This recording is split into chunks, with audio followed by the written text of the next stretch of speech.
Pilgrims and Poconoket seal their friendship with a meal.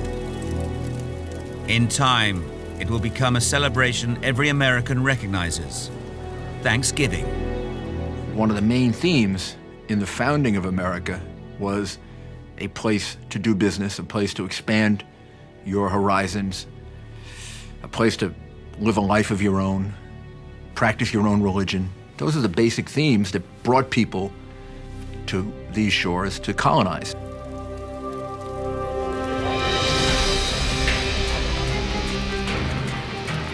The success of these colonists begins a period of prosperity and rapid expansion. From Jamestown and Plymouth, their descendants spread out across the Atlantic seaboard.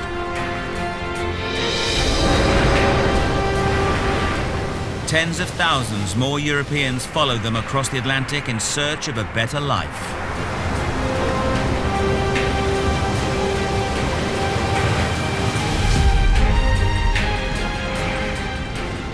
Within a century and a half, they found 13 separate colonies.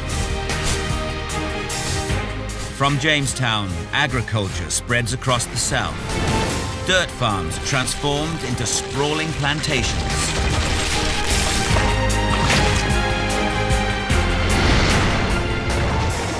Irish, Germans, and Swedes push back the frontier. The Dutch bring commerce to a small island at the mouth of the Hudson River. First called New Amsterdam, it is soon renamed New York. Within a few generations, the colonists are an average of 2 inches taller than their English counterparts. Their children are twice as likely to reach adulthood. They're 20% wealthier and pay only a quarter of the tax. Many still regard themselves as British subjects, but the strains are beginning to show. Nowhere more so than in Boston. May 9th, 1768.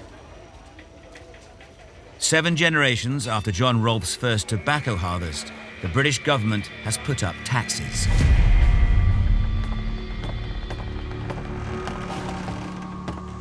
A British customs official springs a surprise raid on a ship belonging to John Hancock, one of the richest men in Boston. Hancock's crew has other ideas.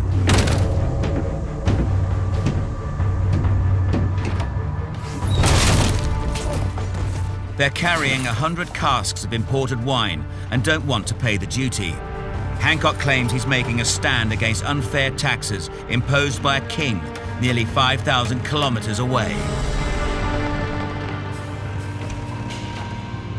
To the British, he's just a common smuggler.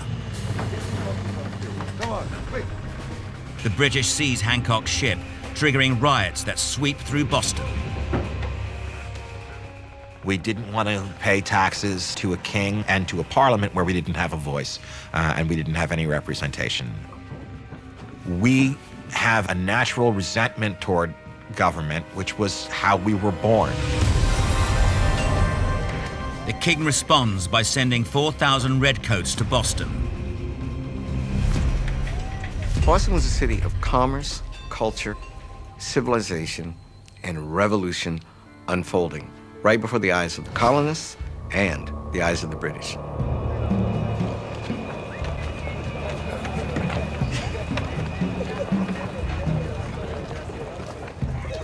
In October 1768, British soldiers clamped down on Boston.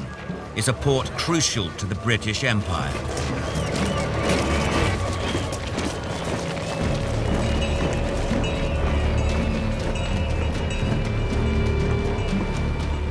Its dockyards are some of the busiest in the world, producing up to 200 ships a year from America's vast timber reserves. A third of all British shipping is built in the colonies. Timber fuels the 18th century global economy, much like oil does today.